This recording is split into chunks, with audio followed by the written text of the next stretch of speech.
Yes.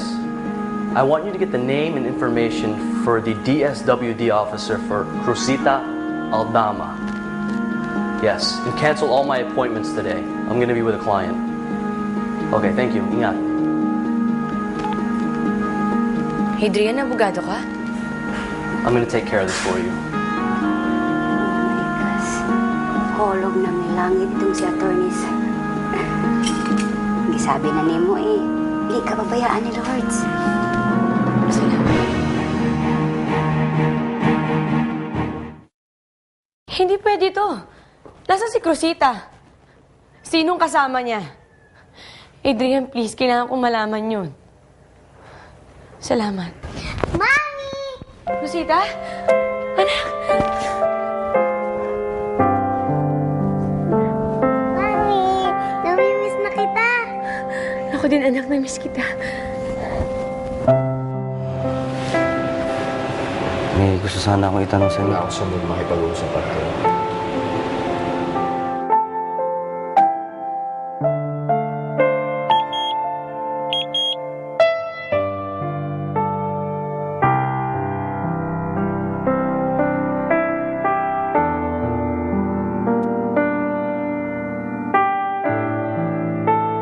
Kaya ka na, Zed! Bumalik ka na! Ang kulang na lang si Daddy! Anak, sinong kasama mong pumunta dito? Ma'am Marimar, inutusan po ako ni Angelica na ibalik sa inyo si Cruzita. Naawa na daw po kasi siya sa bata, kaya binalik niya na sa'yo. Pinabibigay po sa inyo. Napag-utusan lang po ako, ma'am, ha? Boss, gusto ko lang sanang sabihin sa inyo na kahit anong mangyari, kahit anong gawin ninyo, nandito lang ako para suportahan ka. salamat, Arturo. Boss, sigurado na ba kayo sa desisyon nyo? I have no choice. Kailangan kong gawin to para kay Marimar. Ayaw ko siya makulong. Iniisip ko ito na pinakatamang pwede kong gawin. Invitation? Sa weddings nila? Alam ka naman. Sige po, alis na po ako. Suduin ko po kasi sila sa shop ni Rafa Laurente, yung modista. Sige po.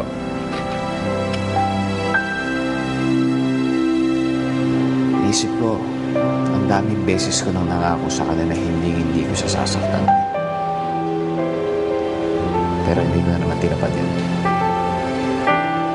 Nalaman ko sana hahantong sa ganito sana. Sana iniligaw ko na sarili ko noon pa man. Sana hindi nangyari ang lahat ng ito. Sana hindi siya nasaktan ng ganito. Boss, huwag niyo sisihin yung sarili ninyo. Wala kang kasalanan doon. Si Angelica may pakana ng lahat. Hindi na talaga yung babaeng sama ng ugali. Wish ko lang sana dumating na yung karma niya. Ang kapal talaga ng mukha ng devils na Angelica na yan. Kita na nimo. Gipadalhan pa ka ng wedding's invitation. Paano? Ipamukha lang nimo kung gaano talaga siya kahodas? Ang binainay, ako na. Sunugunin ako. Nasa si Rodrigo? Oh, bakit naman gihanap nimo si Rodrigo? Ang gipag-usapan natin itong invitations na ito. Inday, may kakilala kong mangkukulam. Pakulam na ko, ha? Sabi mo kay Cruzita, may pinuntahan lang ako tapos babalik ako agad. Rodrigo? Hilabas mo yung kotse, may pupuntahan tayo. Ma'am, wait a minute. Saan naman ka magpunta, ma'am? Meron lang ako isang taong kailangang harapin.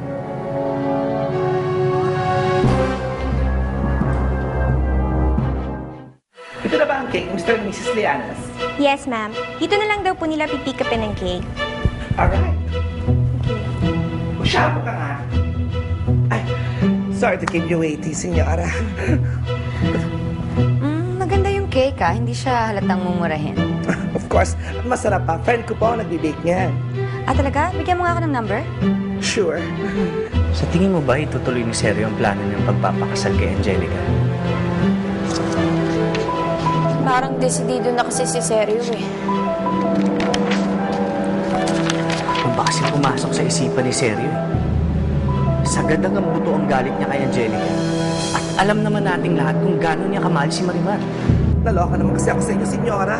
Akala ko next month pa ang wedding ninyo. Abay, next week na pala. Buti na lamang na-rush ito ng mga staff ko. Doble naman ang binahid ko. Nagre-reklamo ka pa. Of course. O hindi ba naman, senyora? Napakaganda. Bagay na bagay sa inyo. Maganda lang to kasi maganda ang nagsusuot. True, true. Senyora, matanong ko lang, nasa na po ang crew ng masukatan na din? Ah, siguro parating na siya. Alright. Yes, ma'am? Marimar. Mahal na mahal niya talaga si Marimar. Kahit nga noon, nung pinagtatabuyan siya ni Marimar, hindi niya kayang umibig ng iba. Kasi si Marimar lang nagmamay-ari ng puso niya. Alam mo, yun na nga eh. Hindi kaya nag-away lang sila ni Marimar? At ginamit lang niya to si Angelica para saktan lang si Marimar. Pero alam mo, hindi eh. Parang may mas matinding dahilan talaga to si Seryo. Siya lang nakakalam kung ano yun. Paano mo nalamang nandito ako? Hindi naman mahirap hanapin ang lungga ng isang ahas. Natanggap mo ba yung invitation ko? Naisip ko kasi na gawin kang maid of honor, kaso baka bitter ka pa rin. Kamusta ka na, sis? Huwag na huwag mo ako matawag na kapatid dahil hindi kita kapatid. So, bitter ka pa rin. Para sa kumpanya ko. Para yung kay Kusita. Para sa pangaagaw mo kay Seryo. Bitter ka pa rin. Para sa kumpanya ko.